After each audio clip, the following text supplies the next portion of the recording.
Thought Bubble Audio.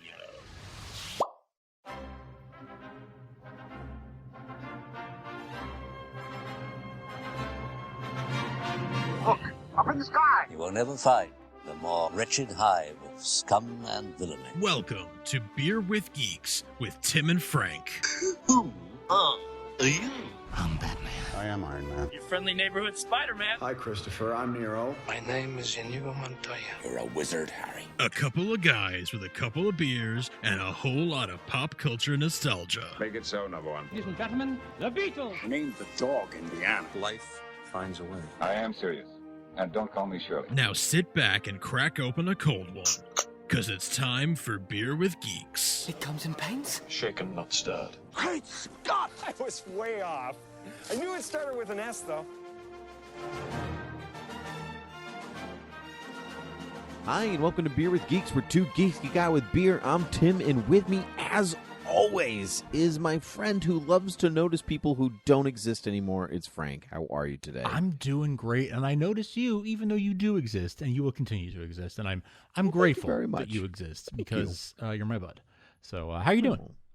I'm doing well, Frank. I'm doing well. I am here on this indescript day to talk to you, and that is really what matters most to me. Agreed. Yeah. What beer are you drinking? Drinking a new discovery for me. This is from Great North Aleworks, and it is an amber lager. It is their Marzen Rover. Get it? Cool. It's a Marzen, but it's Mars cool. Rover. Yeah, and so it's amber and it's red planet and all that stuff.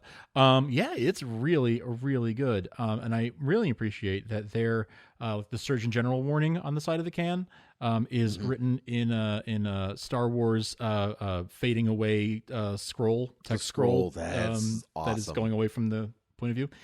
So yeah, it's very, very good. It's a very, very good amber lager. That's great. That I quite enjoy. Yes. What about yourself? What are you up to? I'm just drinking a Stella Artois. I'm going to not say it weird anymore. Stella Artois. I just bought a bunch of those, actually, because of your weird pronunciation. I saw it on the shelf. Oh, and that's I was great. Like, I'm going to have some Artois. Artois.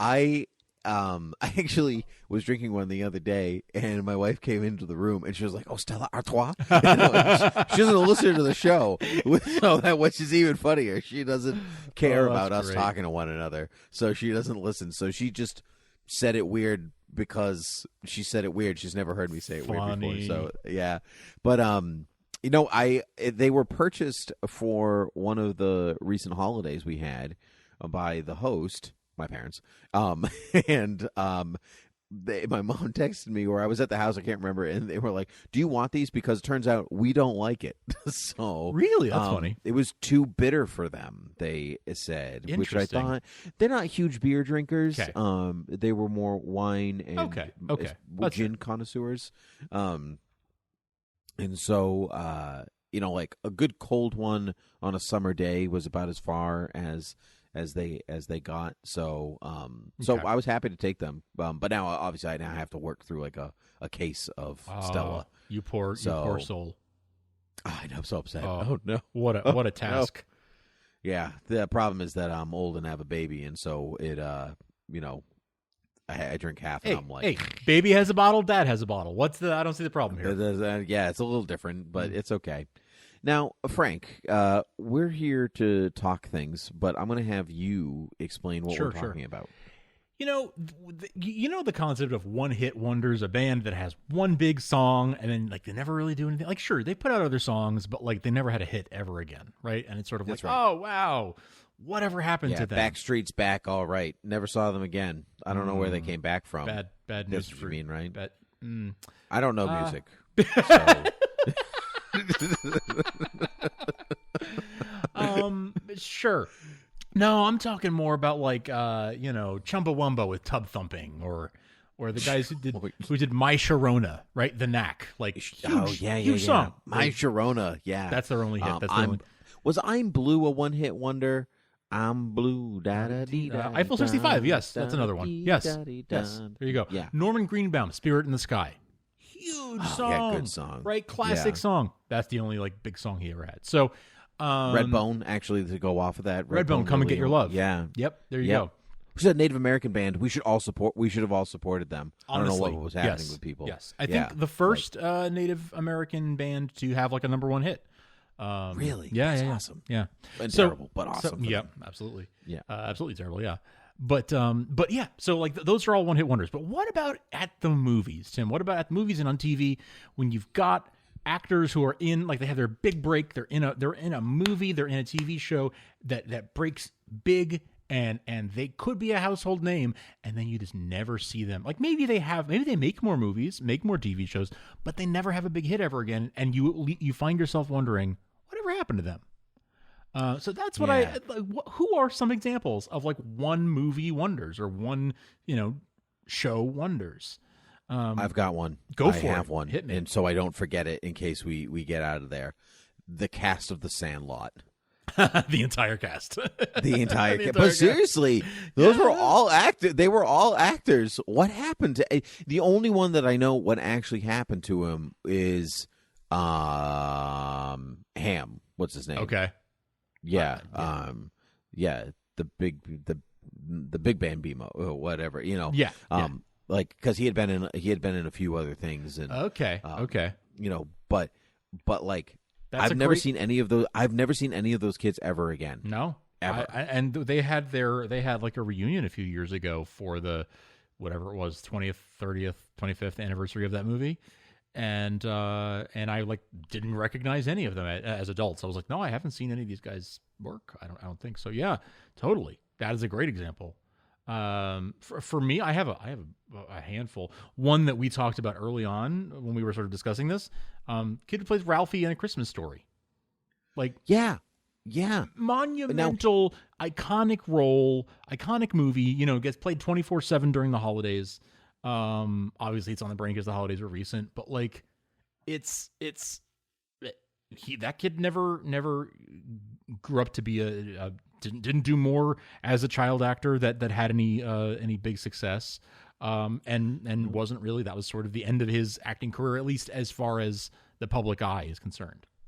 And truthfully, I've not seen him in any. We were saying this when we were talking about this topic. I haven't seen him in anything except for one other movie, and it's a Christmas movie, and that's Elf. Yep. And which is wild to me. And like, maybe he stopped. Did he stop acting? Don't know.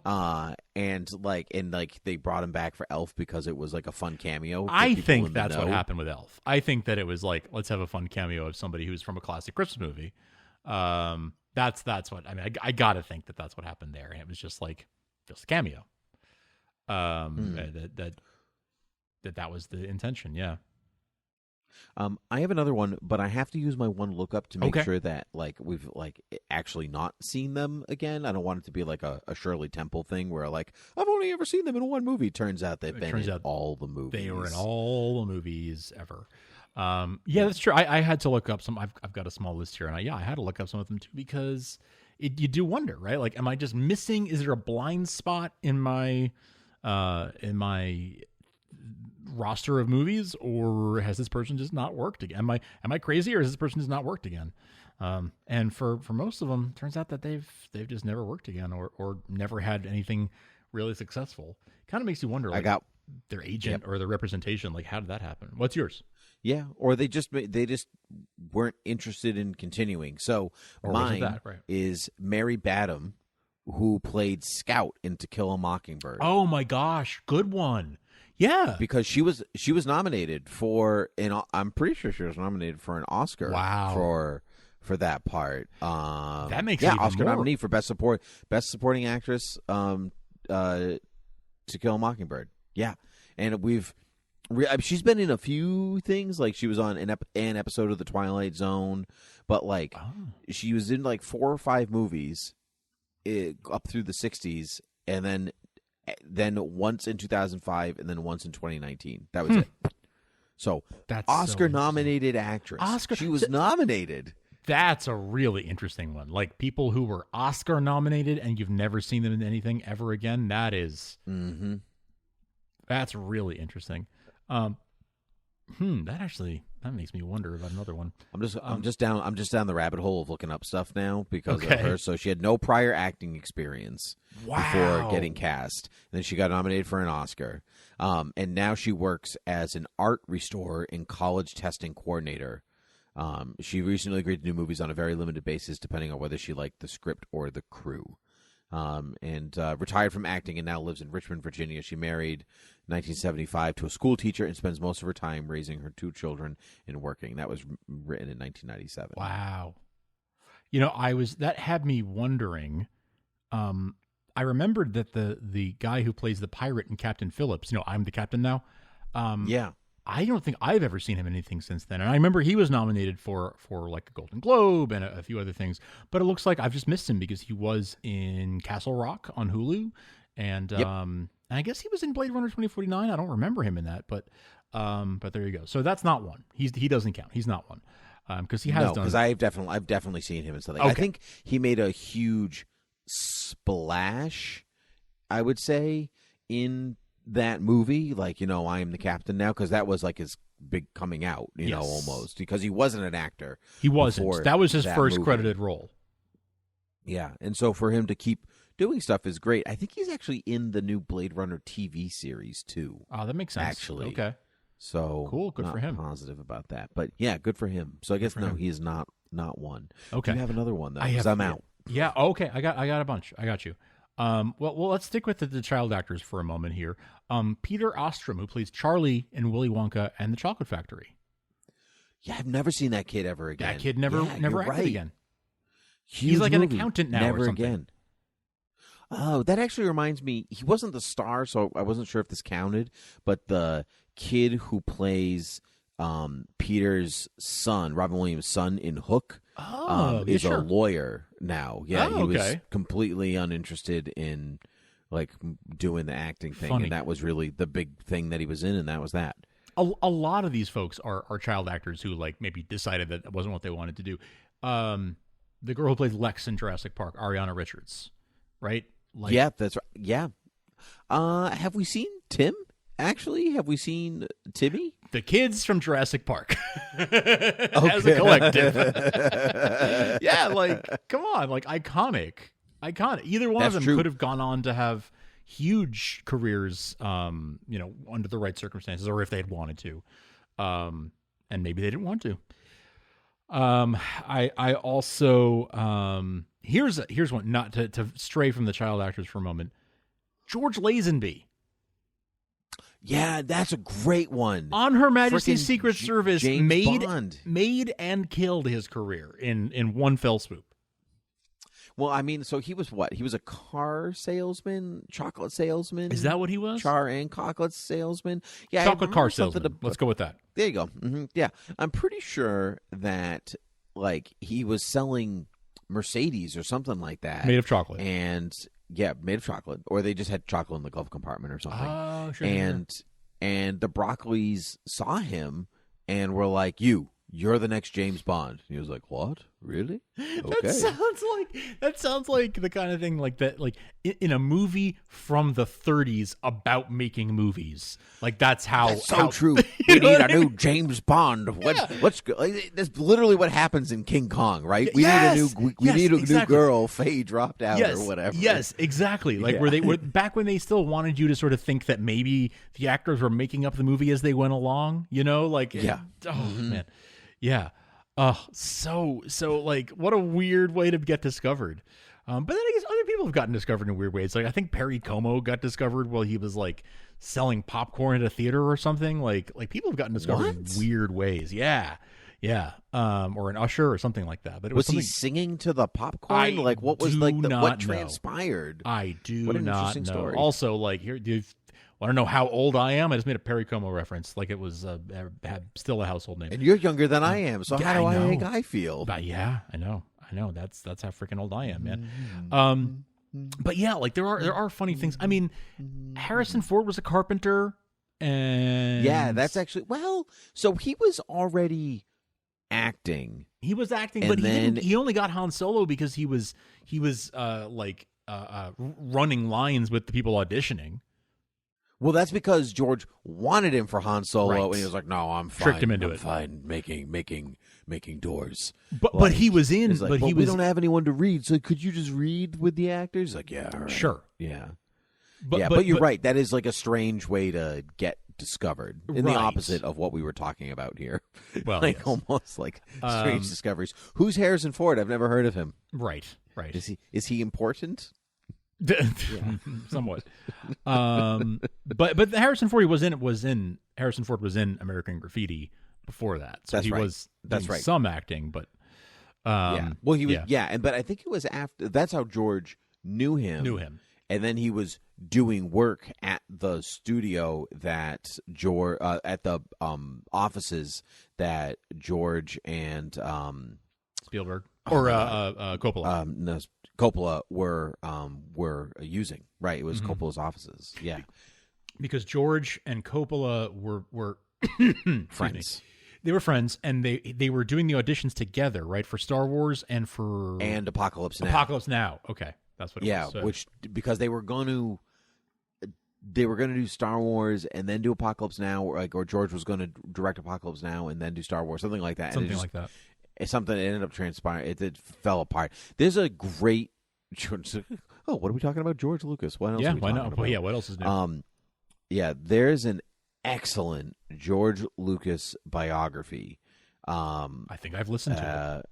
Yeah, the guy is great. It's by Brian J. Jones. Yep, that's the one. Yeah, it's so good. Brian J. Jones might be my favorite biographer. He is just stellar because everything he does is accessible. But he also wrote the Dr. Seuss biography, wrote one on Jim Henson, Washington Irving, and George Lucas, and I cannot recommend him enough. But actually the Henson one is probably, I think, might be his best one. But really? yeah, it's like George Lucas is closer to my heart, I think, but from other people who I know who have like read like his other, they would say like his Jim Henson one is spectacular. Nice. Okay. Anyway. That's something to check out then. Is that the one? I've read a couple of George Lucas autobiographies, and actually they were both audiobooks. So forgive me if I'm getting confused. Did you listen to the audiobook of that one by any chance? I did. Is that the one that has No, I actually read the book, actually. Oh, okay. Now that I think about it. There is one, Why? and it might be this one, that has a really, really good George Lucas impersonator doing George's voice in the book. Oh. Yeah. Oh, I don't know, but Okay. now you're making me want to go. That actually confirms that I maybe did not listen to this book because I feel like I would remember that. But Okay. I will want to listen to it now. It's been a few years since I've read the biography, so I Yeah. want to go back and I want to read it again. One more time. Anyway, Do you have more, so do you have more I do. children, adults? I do. More children and adults, yes. So yeah, Lazenby is a big one, and that's like, yeah, that's a huge one. I think. Looking at some others, there's also like the let's go back to Elf. And this is kind of a funny full circle thing. The kid from Elf, Daniel Tay, who's like the Buddy's younger brother. Oh yeah, hasn't really acted again since. Yeah, that's true. I've not ever seen. You know what's weird, because I just watched Elf a few days ago. I was recording this podcast, and my wife and I were watching, and I said, "This kid looks familiar," and I looked him up. Never seen him again. Yeah. So I just live in very Italian Rhode Island, and he just looks like everybody. I don't know. So, but that's a good one. That's an excellent one. Yeah. It's funny. It's weird that there are so many holiday movies attached to this topic. By the way, I used my one lookup. The book I was thinking of is not the George Lucas A Life book that you mentioned, but rather it is The Secret History of Star Wars, that is narrated by Josh Robert Thompson, who got famous on YouTube for doing an impeccable George Lucas impersonation. And I think he even has done some bits on like the Late Late Show and stuff because of how good his impersonation is. He's gotten he's done some bits there. But anyway, so I'll put links to both of those books in the show notes because I've read them both and they are both excellent. Let's get. Sorry. Yeah. You want to get back? I don't know if this counts because I've definitely seen him in other things, and he was big for a while. But does Haley Joel Osment count in this category? Because this kid was in one of the biggest movies of like all time. Sixth Sense, like for years, was in the conversation, in the zeitgeist, and he just disappeared after a while. Oh, but frick, that just made me think of Jake Lloyd from that was the next one on Star my Wars. list. That was the next one on my list. All right. Yeah, okay, Haley Joel Osment, let's back up for a second. Haley Joel Osment, I would say doesn't quite fit into this category because he had a number of credits to his name. That's right. And I've still seen him in things. He's just not the star He anymore. acted as an adult. Yes, he did. But like he's a slightly different category, an adjacent category, but not quite the same because he did continue working and had other films that were maybe not the smash success that the Sixth Sense was, but like he was also in Pay It Forward and AI, artificial intelligence. Like he was in other like that's well-known right. I forgot movies. about AI. Oh, he was in Forrest Gump too. Oh, he was. Yeah, Haley Joel Osment was in Forrest Gump. Haley Joel Osment is in Forrest Gump. He is their son. He is Forrest and what's her name's son at the end of the movie. A very young Haley Joel Osment. Oh right. Oh my gosh. Becky? Wow. Is that her name? He is, I already used my one lookup. Jenny. So Jenny. Yeah. Jenny. Yeah. So he's the son at the end of the movie. So he's worked in other movies that are well known. So that's where I would, we're gonna not to put too fine a point and parse it too much, but he's in a slightly different category. He's more of the when did you stop working? Kind of like more of like a Macaulay Culkin of like at some point you were a huge child star, and then at some point you kind of disappeared, and now he's working again, and he's acting again as an adult. But it's sort of like a remember me from Home Alone kind of way. That's sort of what Haley Joel Osment is doing too. Like remember me from when I was a kid. Yeah, that makes sense. That makes a lot of sense. So let's talk about Jake Lloyd, Anakin Skywalker. Terrible post experience on. So sad what happened in life. To that kid. Yeah, so sad what happened to that kid. So yeah, I mean he was Anakin in Star Wars: The Phantom Menace, and he was like obviously the movie did not get a great reception. And a lot of that was pinned on him, the 9-year-old, who was the one of the stars of the movie. And I think that's terribly unfair to pin it on a 9-year-old, when there's like, a whole bunch of people who made this movie, and that maybe the child is not the one who is at fault for the movie not being what you wanted it to be. Maybe the director who's famously bad at not working, not giving good direction not to good actors. With actors. Not an actor's director. That would be okay. Yeah, no, not an actor's director. Frankly, not the best screenwriter either. I love George Lucas, but not the best screenwriter of all time. But like, I find that to be so sad. I mean, it was him and Ahmed Best who both got the fuzzy end of that lollipop. Ahmed Best famously. What a gross saying. Well, better than it was the least. You don't have to come up with a new one. I just the one gross one was enough. That's fine. Yeah. It was the least curse word filled one that I could think of. Gotcha. But Ahmed Best also got the crap end of the stick. And Jake Lloyd, though, like just left acting altogether because he was after the movie got a poor reception, and then also like he got bullied by his schoolmates for like just for being in a Star Wars movie. Like, hey Anakin, like hey Darth Vader, like he just was bullied like crazy forever, and the poor guy like went through hell, had some serious mental health issues, as did Ahmed Best. From both of them from their experience in Star Wars. So, it's really tough, but you can understand why Jake Lloyd decided not to continue acting. I did recently hear a really interesting interview on Rebel Force Radio where they talked to, and if I can find it, I'll put it in the show notes. They spoke to the one of the other 3 child actors who were finalists to be Anakin, and auditioned alongside Jake Lloyd. Oh wow! They spoke to him, and he had such interesting memories and stories of what all went down at that time and what his experience was like. And I guess there is a short documentary about him on Hulu. As part on Jake Lloyd, really? On this other guy who was like a finalist alongside Jake Lloyd. He was the subject of it. The kid who was almost Anakin here. Devin Michael is his name. I'll put a link to the episode in the show notes. You can listen to the podcast where he was 9 years old, and he was one of the final 3 candidates to be Anakin. And there is I guess you can see him in some of the documentary footage on like the DVDs for the Phantom Menace, but there is also like some kind of a Hulu documentary that covers like what his story was after not getting the role. Super interesting. Actually, it was a very interesting interview. I highly recommend it. So click the link in the show notes if that's your thing.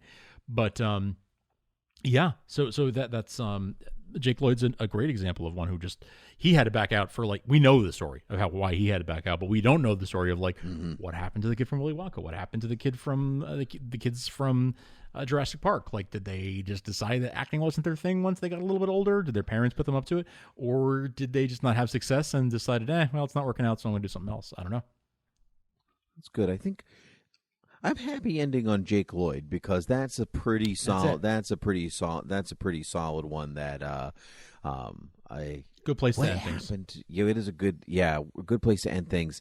But a better place to end things, Frank, is telling everybody where they can find us. Yeah, a better place to end things is beerwithgeeks.com or thoughtbubbleaudio.com or patreon.com/thoughtbubbleaudio, where you can support us by helping us to pay for all the costs that go into making the show. If you enjoy it and you want to give back a little bit, that's a great way to do it and help us out. You can also hit us up anywhere podcasts are found. You can subscribe. You can rate and review us on Apple, on Google, on Amazon. Anywhere podcasts are found, you can subscribe and rate us and review us and help us get the word out. You can tell a friend, and you can email us at beerwithgeeks@gmail.com or follow us on Twitter at beerwithgeeks. Those are the best places to find us and to help support the podcast. Well done, my friend. Well said. Frank, it was, and it always shall be, my pleasure talking to you. But until next time, cheers. You are and always will be, my friend.